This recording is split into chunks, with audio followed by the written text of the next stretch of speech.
Bismillahirrahmanirrahim. Ang tuwafaqa untuk kamu ditolong Allah, lissalamati untuk selamat, min kulli su'in dari segala keburukan, fatruki dhanna sayyi'a maka tinggalkanlah persangkaan buruk, fi kullin nasi dengan semua manusia. Maksudnya gimana ini maksudnya? Kalau ingin selamat dari keburukan seluruhnya, maka jangan suudzon dengan siapa aja.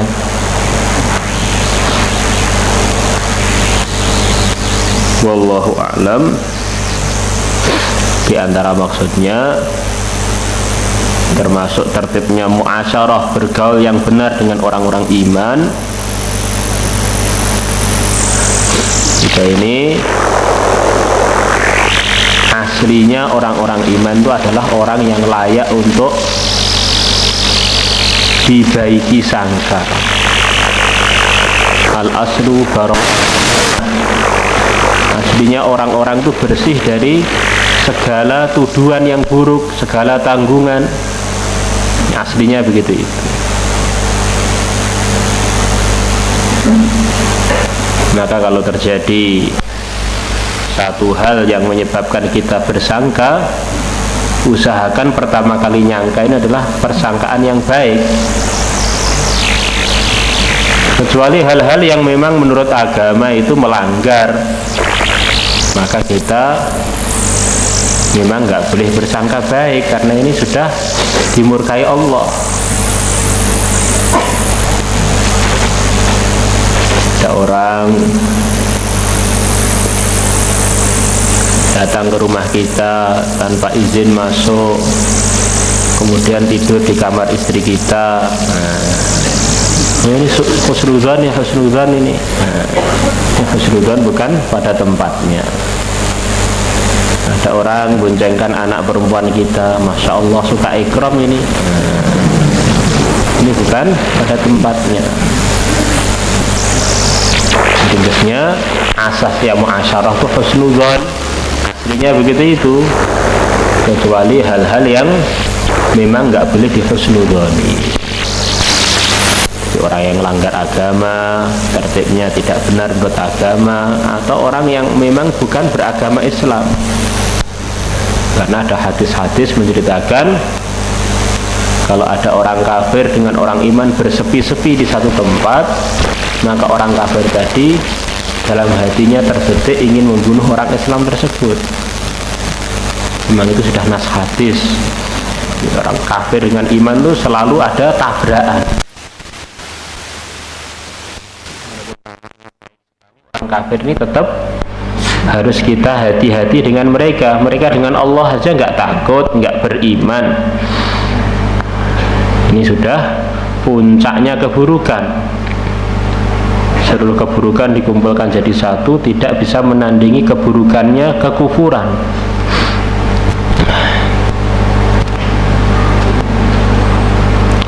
Di samping memang orang itu akan terpengaruh dengan keadaan dirinya. Kalau orang itu orang baik, hari-hari baik, ini diantara tandanya dia ini juga merasa orang-orang itu juga baik seperti dia. Sudah kita terangkan panjang lebar beberapa minggu yang lalu, waktu sebagian besar anak pusat keluar. Allahu Akbar.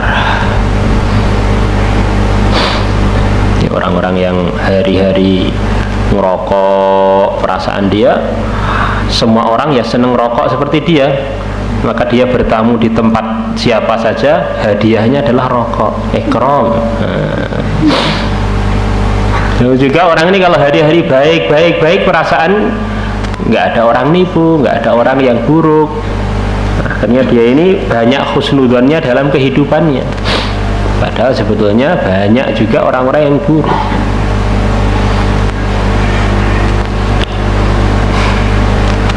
Wa in aradtal uzlata, bila kamu menginginkan uzlah, Uzlah ini di antara maksudnya adalah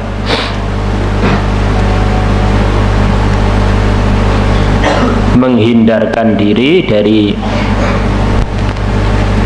tempat-tempat yang buruk, menyelamatkan diri dari tempat-tempat yang buruk, biar kita bisa mengamalkan agama dengan baik.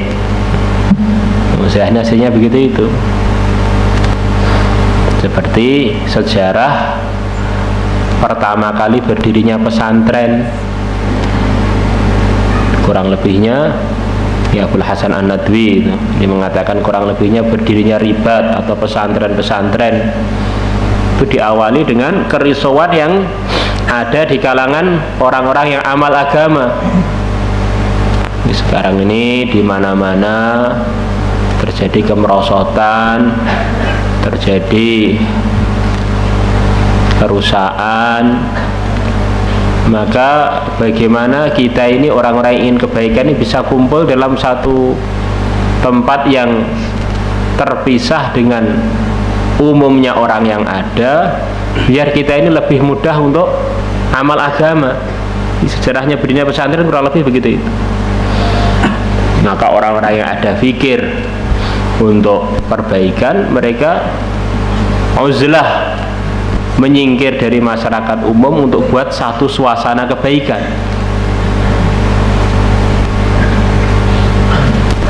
Akhirnya pesantren itu dulu isinya orang-orang baik saja, orang-orang yang semangat saja, orang-orang yang fikir untuk menyelamatkan agama.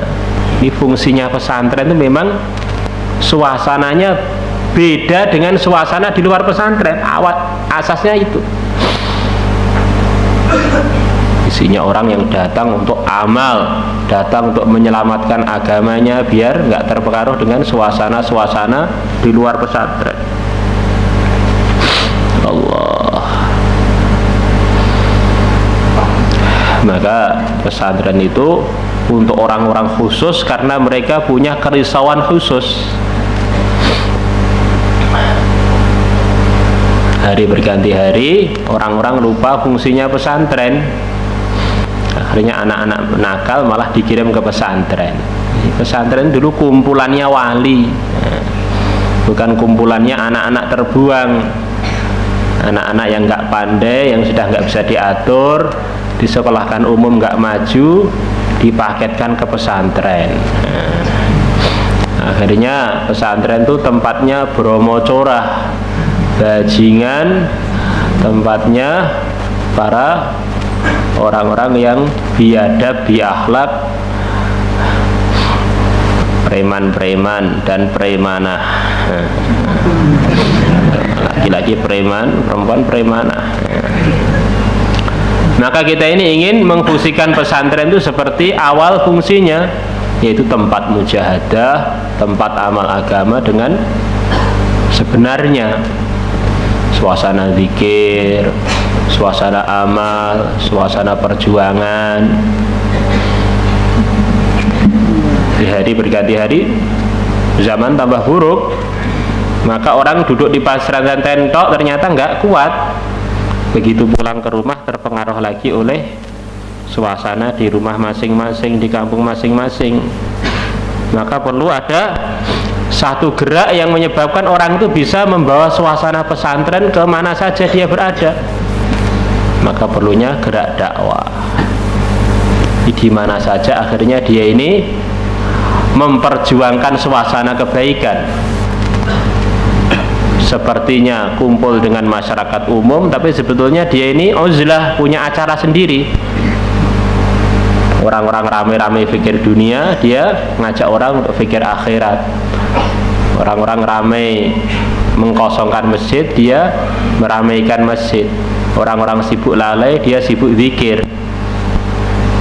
Nah, kalau orang ini bisa membawa suasana pesantren itu di mana saja dia berada dengan menghidupkan dakwah, akhirnya dia selamat. Istilahnya orang uzlah itu ada beberapa tipe.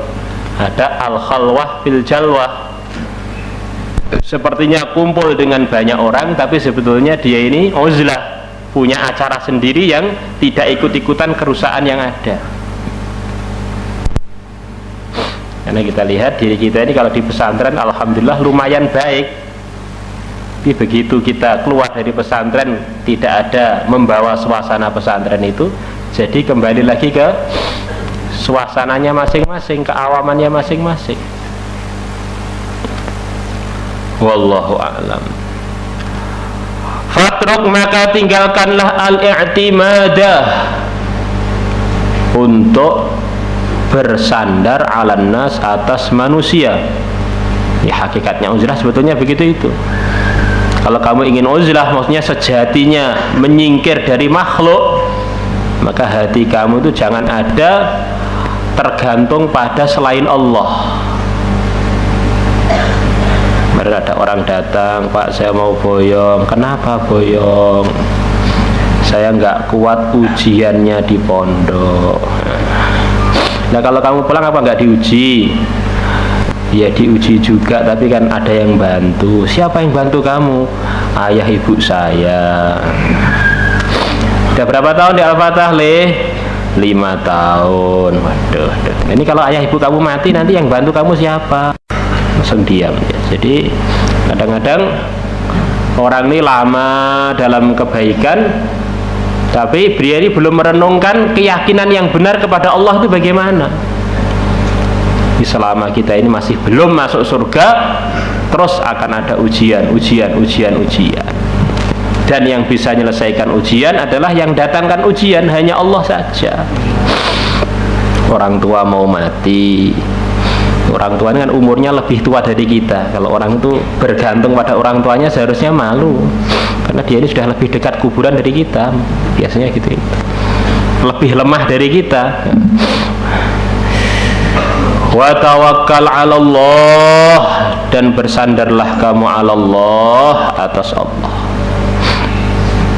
Wa in aradta, bila kamu menginginkan, alla yamuta qalbuka, hati kamu tidak mati. Hati mati itu gimana? Di antara maksudnya hati yang jauh dari hidayah, akhirnya sulit menerima kebaikan, terkesan dengan kebaikan, sulit untuk diajak taat kepada Allah, itu hati mati.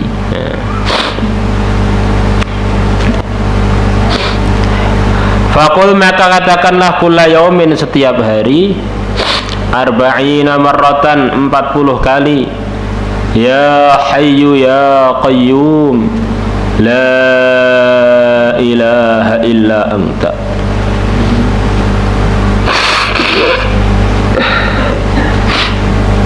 Ya hayyu, wahai zat yang hidup sejati, ya qayyum, wahai zat yang maha mengatur, la ilaha illa, tidak ada yang hak disembah illa anta, melainkan engkau saja. Di amalan untuk menghidupkan hati itu banyak, di antaranya ini.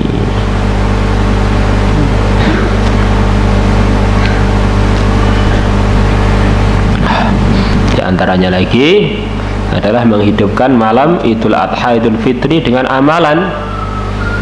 Maka Allah akan jaga hatinya orang yang menjaga 2 malam Idul Adha, Idul Fitri dengan amalan. Di waktu orang-orang hatinya mati, cinta dunia, terkesan dengan dunia, terpengaruh dengan suasana keburukan, dia tidak terpengaruh dengan keburukan-keburukan itu. Di antaranya adalah dengan banyak membaca Inna Anzalna. Di dalam kitab Baijuri itu ditulis, di antara fadilahnya Inna Anzalna adalah menyebabkan orang itu jadi mudah taat kepada Allah, mudah menjauhi maksiat. Bayi-bayi kecil baru lahir, anak-anak, bahkan orang tua itu baik sering dibacakan surat Inna Anzalna. Suami kurang sayang pada istri, itu dibacakan Inna Anzalna, jadi sayang dengan istrinya. Istri begitu juga kurang taat pada suami, dibacakan Inna Anzalna. Inna Anzalna jadikan orang itu mudah taat. Di antaranya lagi Kalau ada suami istri bertemu, baca doa. Ini menyebabkan hasil pertemuan itu kalau jadi anak, anaknya akan jadi soleh sampai mati.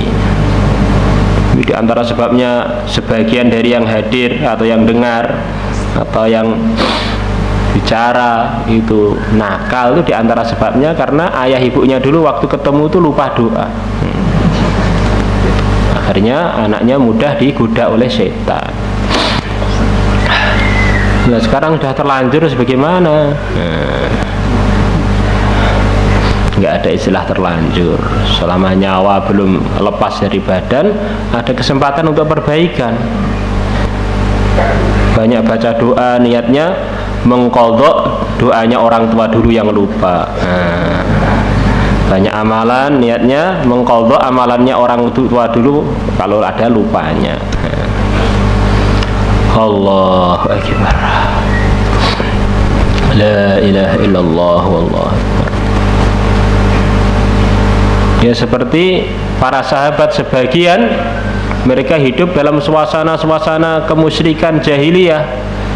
Begitu mereka pegang dengan dakwahnya Nabi dengan sebenarnya, maka mereka jadi hamba-hamba Allah yang terdekat di sisi Allah, yang tidak bisa dicapai oleh umat-umat sebelumnya. Wallahu a'lam.